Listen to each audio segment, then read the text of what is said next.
Да разгледаме следната ситуация.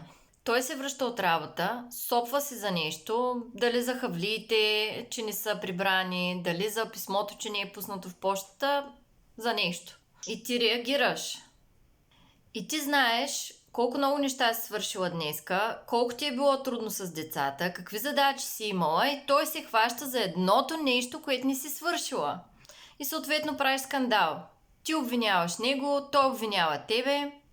И сега да видим алтернативата. Той се връща от работа, сопва се дали за хавлиите, дали за писмото, за нещо просто.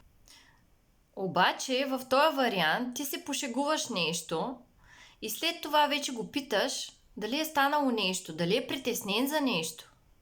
И после той ти казва, да, всъщност наистина стана нещо на работа, еди си какъв катаклизъм стана и всъщност разговора продължава в тази посока. Сега, една жена, която е възпитана в модерния феминизъм, си казва, добре, защо аз да проявявам разбиране? И ти си казваш, той е голям човек, би трябвало да може да се контролира. Нали, той е възрастен, все пак. А аз казвам, наистина ли? Ти никога не се сопваш от нерви или защото си предцикъл?